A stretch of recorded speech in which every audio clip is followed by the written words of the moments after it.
before Skyrim turned open-world RPG into something you could drop into on a Tuesday evening, understand in 15 minutes, and never feel truly lost in.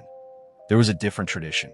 A tradition where RPGs expected you to read the manual, expected you to fail, rebuild your approach, fail again, and eventually earn your way into the game's respect. If you already know this corner of PC gaming, some of these are old friends you haven't thought about in years. If the deepest you've gone in this direction is Morrowind or maybe Baldur's Gate, this is what exists further down the rabbit hole, and it gets wonderful. Might and Magic 7 is a grid-based, first-person party RPG where you move through an enormous world one tile at a time, fight turn-based battles with a party of 4, and build characters through one of the most expansive class systems the 1990s produced. That description sounds dry. The game is not dry. There's a pivot midway through the game. Your party commits to either the light path or the dark path, and the second half you experience is genuinely different. Different skills, different spells, different dungeons, a different ending. 2 full play-throughs are warranted. The humor is dry and frequent. They hit jokes in places you'll only find if you actually explore, and the writing has a warmth that the genre often lacks. The sheer volume of content here is almost unreasonable. Dungeons that take hours. Outdoor zones that reward patient exploration. A skill system where training from the right NPC at the right time opens abilities that change how the late game plays. I came to Might and Magic 7 after 6 and expected more of the same. What I found was a game that had taken everything 6 did and refined almost every part of it. The tile-based movement and dated interface will feel alien to players who came up on Skyrim or even Morrowind. This is a different idiom entirely. It requires more than casual adjustment. One of the most content-dense RPGs ever made, and almost nobody talks about it.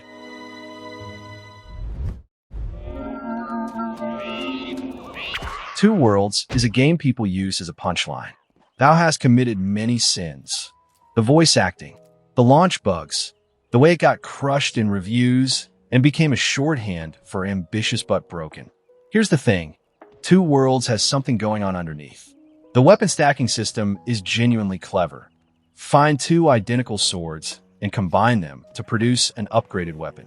Find 5 of the same blade, and you're crafting something substantially stronger than what the game would otherwise give you at this point. The system rewards hoarding and experimentation in ways that most RPGs of this era don't bother with.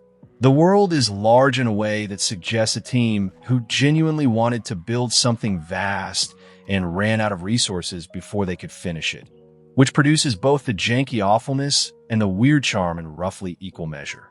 The horse is legitimately good. I'm not being ironic. The horse is the best part of Two Worlds. Reality Pump was attempting a budget-to-ambition ratio that wasn't going to work, and the gap between those two things is exactly what Two Worlds is. Both halves of it. Play the Epic Edition with patches applied. The launch version is genuinely rougher than necessary. Is Two Worlds a good game? No. Is it an interesting one? Surprisingly, yes. And this list has earned the right to make that distinction. But tell me where the node is. Before Bloodlines made the World of Darkness into a cult classic, there was Redemption, a 2000 action RPG where you play as a crusader who becomes a vampire during the siege of medieval Prague, and then wakes up in modern New York hundreds of years later wondering what happened to his soul. The structure is unusual in a way that's never been replicated. The first half is 13th century Prague and Vienna, built with the weight and architecture of the period. The second half is the 20th century. You carry the same character across the break. Centuries of accumulated history, dramatically different worlds, the same face. The juxtaposition is what Redemption does that Bloodlines doesn't. Here, time is a mechanic. The storyteller mode let one player act as dungeon master for others, designing encounters, controlling NPCs, narrating the experience in real time. In 2000, the humanity stat, the moral deterioration tracked as a number that affects your powers and the ending, gives the game an emotional core most action RPGs of its era didn't bother with. But the real-time combat aged badly. The camera cooperates some of the time. The interface is a product of its time. Bloodlines gets all the recognition. Redemption built the foundation Bloodlines stood on.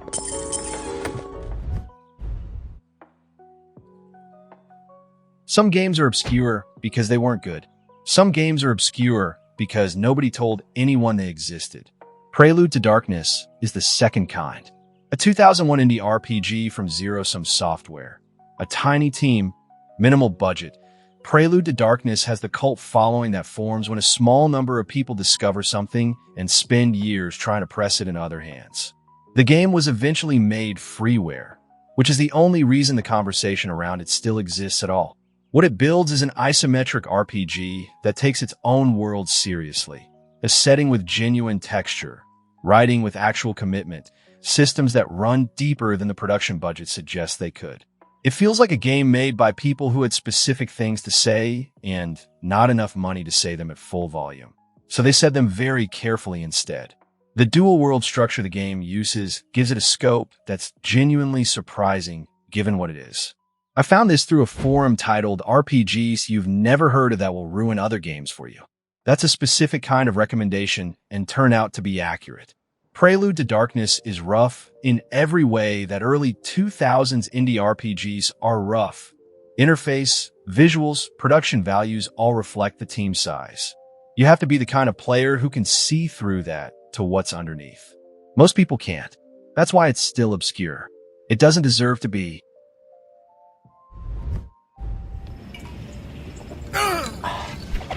Most RPGs cast you as the hero. Inquisitor casts you as the person the heroes of other RPGs will be trying to stop.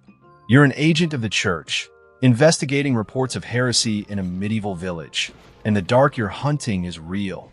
Cult activity, genuine supernatural threat, demonic influence. But so is the darkness of your methods. Torture is a mechanic. Executing suspects before trial is a mechanic. The game doesn't flinch from what an Inquisitor actually was or what an Inquisitor actually did.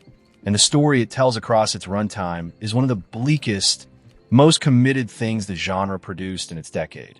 The combat runs real-time with pause, structurally similar to Baldur's Gate. And the game is brutal in the way Czech RPGs of this era tended to be brutal.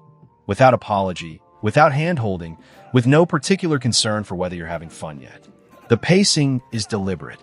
The moral ambiguity is never resolved cleanly.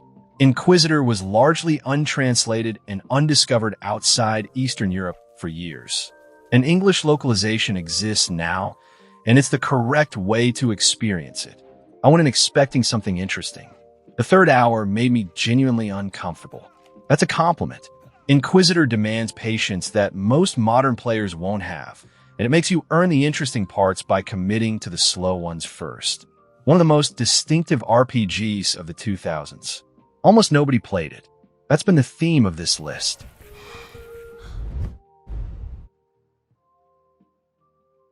The game is based on a German tabletop RPG known in English as The Dark Eye, and the full published title is Realms of Arcania Blade of Destiny. Either name leads to the same place. One of the most simulation-heavy RPGs ever made, and a genuine commitment test. Your party can die of leprosy, of frostbite sustained on an unplanned mountain crossing, of infected wounds you forgot to treat with the right herbs, of starvation because you underestimated the rations for the journey, of getting lost in a forest because your party's orientation skill is too low to navigate by landmarks. It simulates the act of being an adventuring party rather than just the tactical encounters. You manage morale, manage food, manage injuries, navigate a continent using a compass and hand-drawn maps, and fail in ways that feel like the entirely natural consequences of not having paid attention. They built the full rule set into a computer game and didn't soften it. I lost a party member to an infected rat bite in the second dungeon. I had the herbs, but forgot to apply them. Realms of Arcania is for players who want simulation, not accessibility. It treats those as mutually exclusive and picks a side. The hardest game on this list. Also one of the most honest about what it's asking of you. Which of these did you actually finish? Drop it below. and subscribe if deep cuts like this are what you come here for.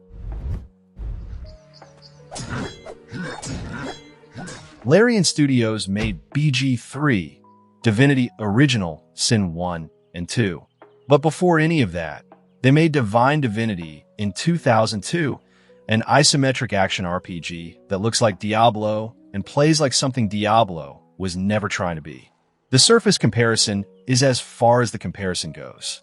Divine Divinity has a narrator who comments on your actions in real time. It has NPC schedules and faction relationships. It has humor that actually lands, which is rarer than it should be. The protagonist, chosen by Dragon Blood, can communicate with animals and learn information from them. The skill system lets you build across class lines without restriction. The world responds to what you do in it in ways that Diablo's world is simply not designed to do. What Larian was doing in 2002, combining action RPG accessibility with genuine systemic depth, is exactly what they're still doing now, just with better technology. This is the proof that the vision was always there. The tools caught up with it 2 decades later. I played this after finishing Original Sin 2 to understand the studio's origins. I found not a rough draft, but a first expression of something that was already fully formed. But the early game balance is uneven, and the second half loses some of the first half's narrative energy. Larian was still learning to execute at scale. Vatras. He is the representative of the water mages in Corinth. Gothic 2 does not want you to succeed. Not immediately. Not on your terms. It wants you to arrive with nothing, get beaten up by bandits in the first valley, fail to enter the city because the guards find you suspicious, discover that the farmers outside have their own hierarchy you need to navigate, figure out that the merchant won't deal with you until someone who respects him says you're worth dealing with. And then, over the course of 10 or 15 hours, earn the world's grudging approval by learning how it actually works. No quest markers, no map icons, no waypoints. NPCs tell you where to go and you write it down or you remember it.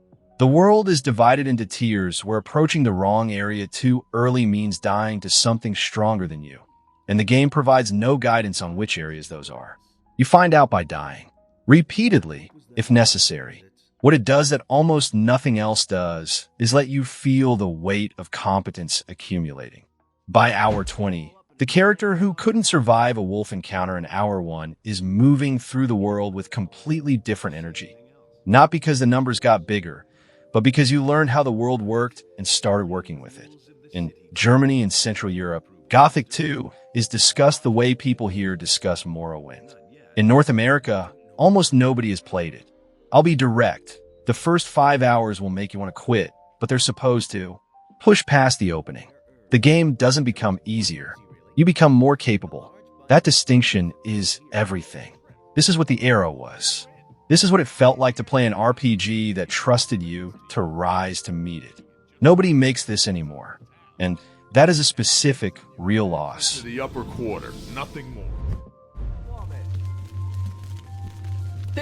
Arcane Studios made Prey. They made Dishonored. Before either of those, they made Arx Fatalis, a 2002 first-person RPG set underground in a world where the sun died and civilization retreated beneath the earth to survive. And they cast spells by drawing rune patterns with the mouse. Not by selecting a spell from a menu. By physically drawing the shape of the rune in real time, in the middle of a fight, while something is trying to kill you. The gesture system is the game in miniature. Everything in this asks you to be present and engaged rather than managing from a distance. You carry objects. You cook food. You combine materials to make things that shouldn't logically exist in a game from 2002. The world is structured as a vertical descent, different civilizations occupying different floors of the earth with their own economies and histories. Trolls, goblins, humans, and lizard people coexist in this underground ecosystem. And you can move through most of it without mandatory combat if you understand the social dynamics well enough. This is Ultima Underworld built by people who loved it. That's exactly what it needed to be. But the combat is rough by any modern standard, and pathfinding occasionally strands NPCs and walls. This was Arcane's first game. The rough edges are real. Arx Fatalis is available for free. There is no excuse left not to play it. Oh, that hurts. Wizardry 8 is the last game Surtech ever made. The company closed shortly after shipping it. And if you know what Wizardry was, you know why the end of that studio feels like something irreplaceable leaving the world. You build a party of up to 8 characters from 11 races and 15 classes across a science fiction fantasy hybrid setting where cosmic entities are fighting over the Cosmic Forge, an artifact that literally controls fate. The world is fully 3D. Enemies don't just attack, they talk to you, banter with your party members, negotiate, and some will trade. Others have running commentary on your combat tactics. A group of Ratkin will keep up cheerful commentary about your inevitable death while you're trying to kill them, which is somehow both annoying and endearing. The talking is part of the design. Wizardry 8 understands the party as a social unit navigating a world, not just a collection of numbers navigating a dungeon. They closed before they could patch some rougher edges. That's part of the record too. Wizardry 8 starts slowly, and the early game is punishing until the party finds its rhythm. Characters will die. That's fine. Plan for it and don't get attached. The end of a lineage. Worth experiencing before you read the obituary.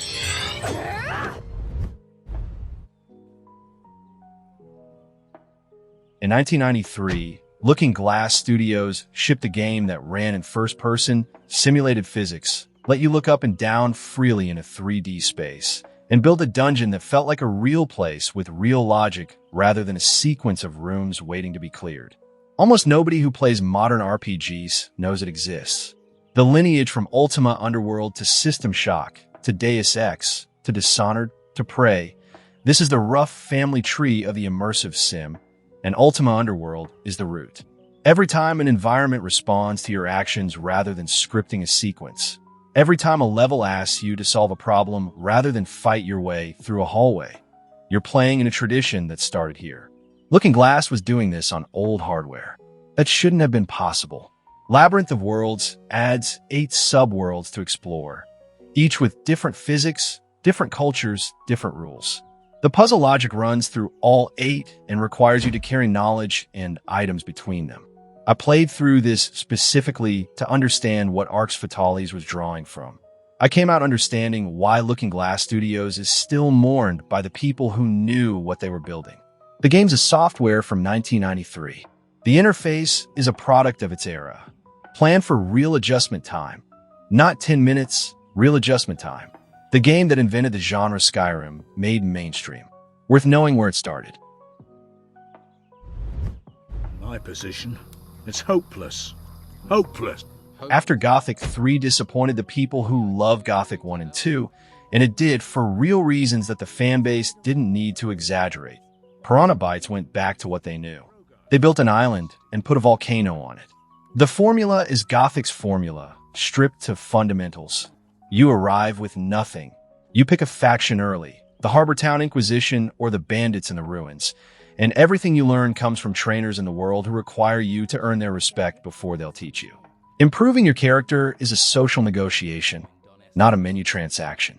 You find the right person, build enough standing with them, bring enough gold, sometimes complete a specific task. Then they teach you something. The combat is slower and more deliberate than modern action RPGs. Reading enemy tells and timing responses rather than button mashing. And the early game is specifically designed to make you feel fragile. It succeeds. Risen's first 10 hours are the closest the studio ever got to recapturing the specific pressure of Gothic 1's opening. I played this directly after Gothic 3, and the relief was almost physical. In the second half, when the full volcanic island opens, loses some of the tight faction tension of the first. The final stretch is the weakest part of a good game. The return to form was real. After Gothic 3, it was exactly what the studio needed to make. Skyrim is a great game. Nobody should be taking that away from it. But it made a specific set of compromises in the name of accessibility that everything after it has treated as mandatory. And what got lost in those compromises was exactly this. The willingness to let the world be hostile, to let systems stay obscure until you earn the knowledge to use them, to let the player fail in ways that felt like natural consequences rather than tutorial prompts. What was the first game from this era that broke you? Or broke for you? The first one that clicked in a way you weren't ready for? Drop it in the comments. And if you want more of this, the stuff that doesn't have 100 videos on it already, subscribing is how I keep making it. It matters more than it probably should.